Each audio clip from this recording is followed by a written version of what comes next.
January 6th and Donald Trump were discussed in the Republican presidential debate.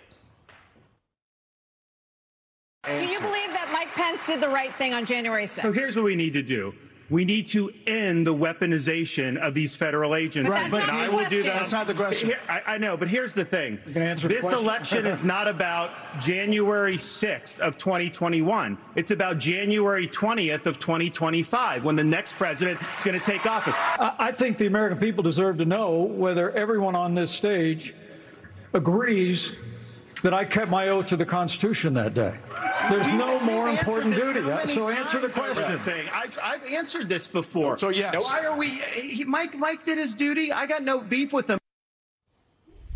With us now is Republican presidential candidate and former Texas Congressman Will Hurd. Congressman, thanks so much for being with us tonight. What did you think of Ron DeSantis' answer there? Was it an answer? Well, it wasn't an answer. And unfortunately, at a moment when everybody had a chance to show that they're actually running against Donald Trump, they failed to take advantage of that opportunity. At times last night, it seemed like we were watching a Real Housewives reunion on Bravo rather than a Republican primary debate. And I think we saw last night a lot of people on the stage that have talent, but there was a lack of vision. And there's a lot of people that are not running against Donald Trump. They're running to be his vice president. Real Housewives. What do you mean about? What do you mean? The name calling, the back and forth. There was for me, I wanted an 18-year-old kid who's going to vote for the first time.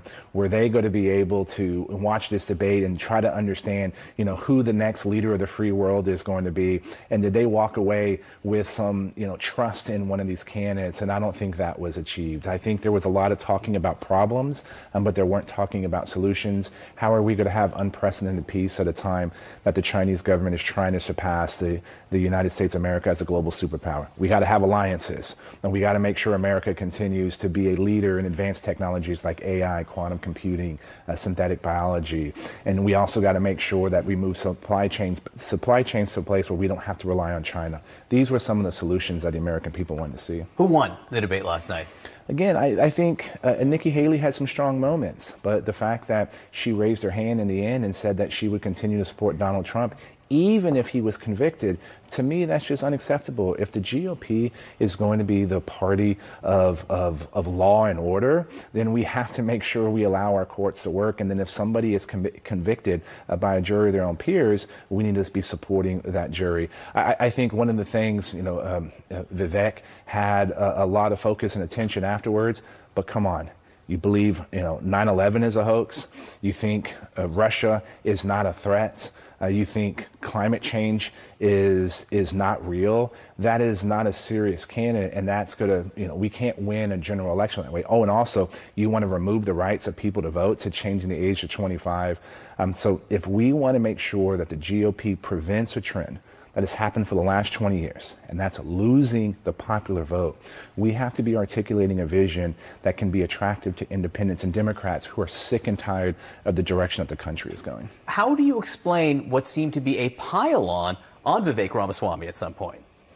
Well, I think the folks are believing that he's on the move, and he's gone from 1 to 9% in the elections. I think he's a pretty bad lounge act of Donald Trump, and thinks that he's going to be able to be a new version of Donald Trump. But unfortunately, the truth is you do not win an election by mimicking someone who has lost. Donald Trump is a proven loser. He hasn't won an election since 2016. And when you're trying to be a clone of someone who's already in the race, you're never going to be successful. Had you been on the stage and you did not meet the threshold to go on the stage, you also would not have signed the pledge. You refused to sign the pledge, so you weren't going to go on that stage no matter what.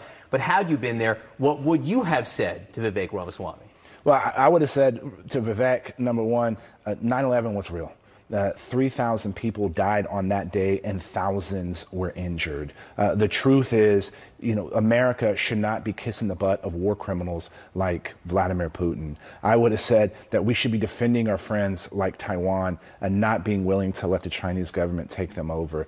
To me, that's just absolutely unacceptable. And yes, he's even said himself he's only been paying attention to these issues for the last 6 months, and it showed, definitely showed last night. Yevgeny Prigozhin appears dead. Yeah. Today. Suspiciously, his plane fell from the sky, which is the type of thing that many people have been predicting for some time. As a presidential candidate, what do you think is the right message to be sending about Vladimir Putin? Well, the right message about Vladimir Putin is he's a war criminal, and you have a 1 in 11 million chance of dying in a plane wreck.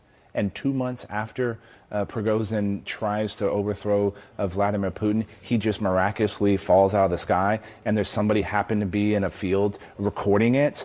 Come on. This is one more example of how you cannot trust Vladimir Putin, and we should be doing everything within our power to help the Ukrainians win the war. And win the war means pushing the Russians out of all of Ukraine, to include Crimea and the Donbass. This is something that Joe Biden doesn't believe in. And for 5% of the DoD budget, the United States of America has been able to help the Ukrainians dismantle the Russian military, and we haven't had to send our sons, daughters, or spouses.